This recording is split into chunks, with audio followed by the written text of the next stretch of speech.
po sa lahat. So, welcome back po dito sa aking YouTube channel. At ito po uli ang inyong lingkod, Episalis Vlog. So, for today's video ay ito po yung time na pauwi po ako sa amin sa Pilipinas. So, papunta na po akong airport nito. Hinatid po ako ng driver ng amo ko. Dahil sa itong bakasyon na to, ito po yung pinakamalungkot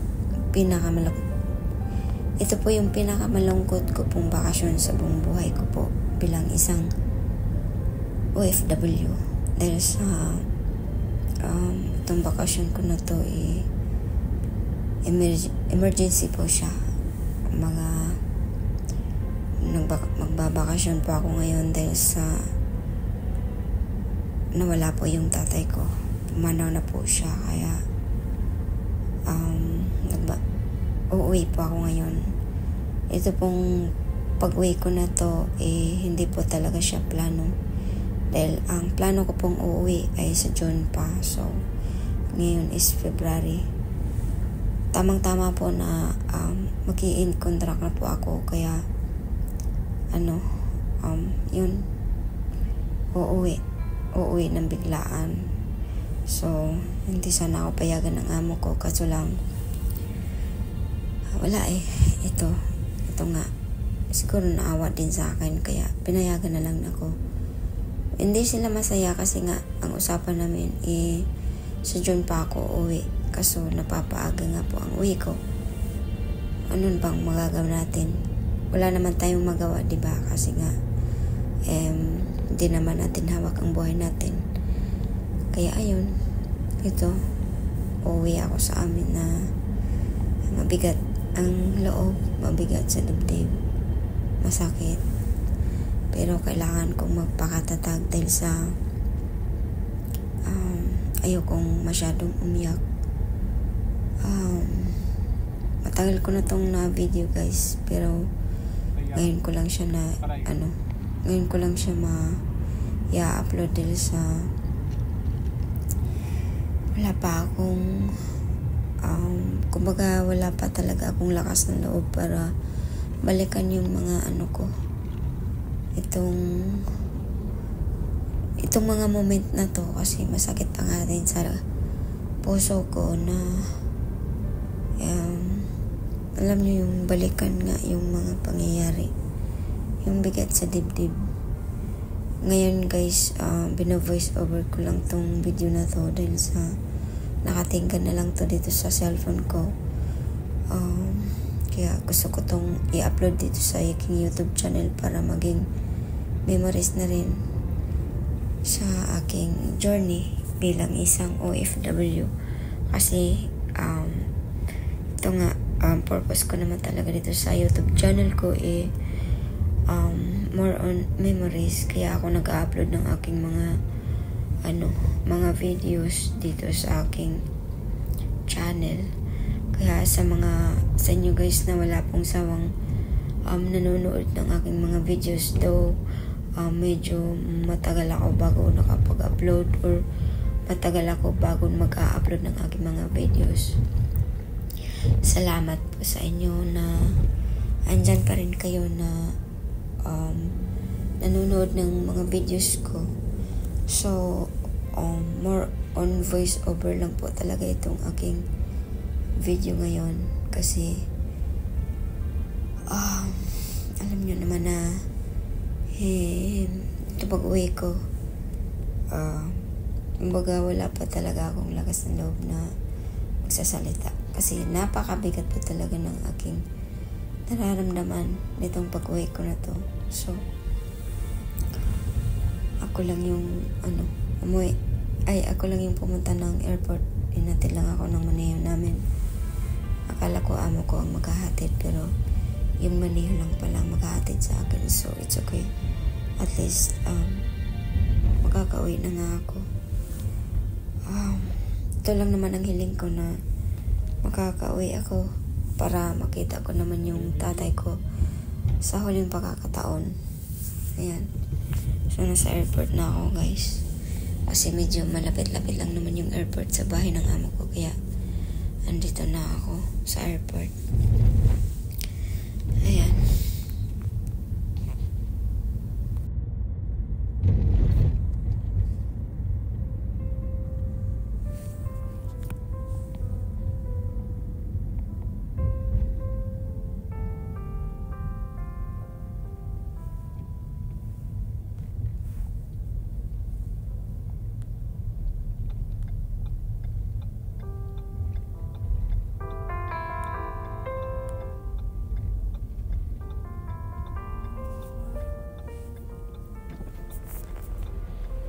Excuse me.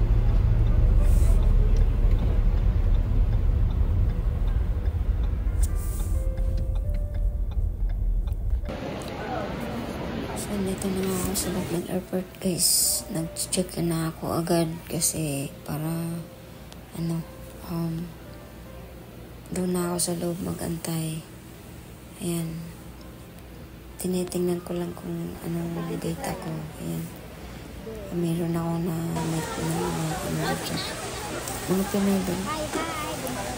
So, iba-ibang kwento ng buhay sa mga manit ko dito sa airport. Saka-saka sa Isabela. Bella, Burgos. Dapat ito sa ano. Ako wala ko nagdosa. Ayun, channel ako. Sana ko.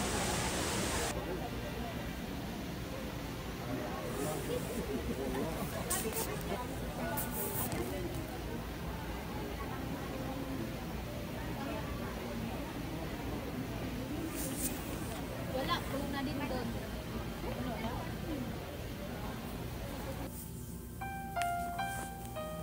Yan, nandito na po ako sa sa eroplano ngayon.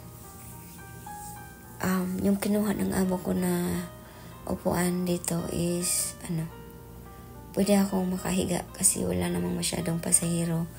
So dyan niya ako kinuha na ng ticket dito sa row na to, yung pangalawa sa sa business class.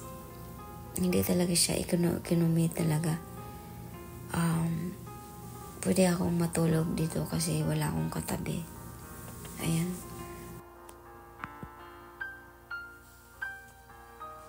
Water landing, remove sharp objects from your body.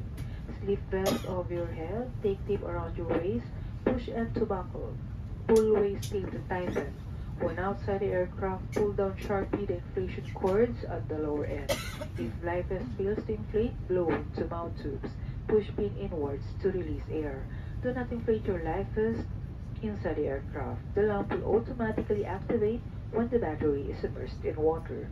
In the unlikely event that emergency oxygen is required, oxygen mask will drop from above you. Remove your face coverings, immediately grab the mask and pull firmly towards you.